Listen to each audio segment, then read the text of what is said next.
पूरा class 10th में मैंने किस तरह से पढ़ा, किस तरह से मतलब मैंने प्रिपरेशन किया।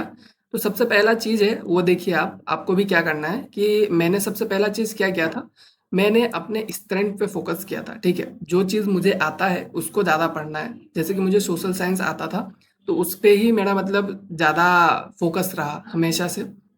कि मतलब जो मैं मैथ्स में नहीं कर सकता हूँ, वो सोशल साइंस में एक्स्ट्रा देके जो मैथ्स का मार्क्स कम रहा है, उसको मैं उस पे कवर कर लूँगा। तो ये चीज़ आपको रखना है, ठीक है? जो सब्जेक्ट आपको आता है, आपको मान लीजिए मैथ्स ही आता है, आप मैथ्स में अच्छे हैं, आपको सोशल साइंस नहीं आता है, तो आपको मतलब बहुत ज़्यादा फ़ोकस नहीं करना है सोशल साइंस में। ऐसा नहीं है कि आप छोड़ दीजिए, ठीक है? एटलीस्ट इतना पढ़िए कि आप 80 प्लस ले आए, ठीक है? बट जो मेन फ़ोकस है आपका, जो सब्जेक्ट स्ट्रॉन्ग है, उस पे रखिए, उसको मतलब स्ट्रॉन्ग ही रखिए। ऐसा नहीं है कि जो आप सकते हैं, उसको छोड़ देंगे, तो आपका जो सब्जेक्ट में स्ट्रेंथ था उस पे भी आपका अच्छा मार्क्स नहीं आएगा, ठीक है?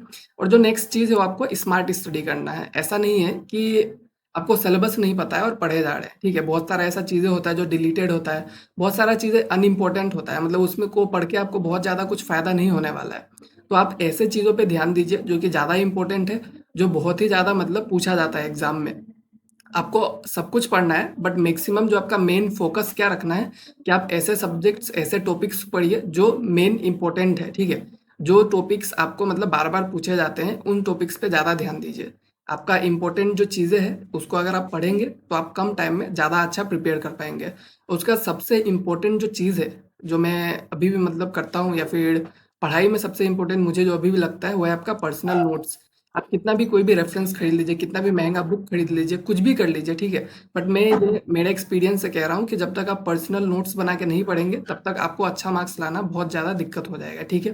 पर्सनल नोट्स बहुत ज़्यादा ज़रूरी है। पर्सनल नोट्स अगर आपके पास है, तो आप उसको अपने वे में पढ़ सकते हैं क्योंकि आपने उसे अपने वे में लिखा हुआ है। तो आपको अच्छे से समझ में आएगा, अच्छे से आप चीज़ों को याद रख पाएँगे। उसके बाद जो हमारा सबसे लास्ट चीज़ है, जिस पे मैंने बहुत ज़्यादा फ़ोकस किया था और आपको भी करना चाहिए, ठीक है? हालाँकि अभी बहुत ज़्यादा टाइम नहीं है आपके पास, मैक्सिमम एग्ज़ाम्स जो है निकल चुका है, प्री बोर्ड और बोर्ड ही बाकी है। तो फिर भी मैं यही कहूँगा कि जो आपका हर एग्ज़ाम होता है ना, वो इम्पोर्टेंट होता है।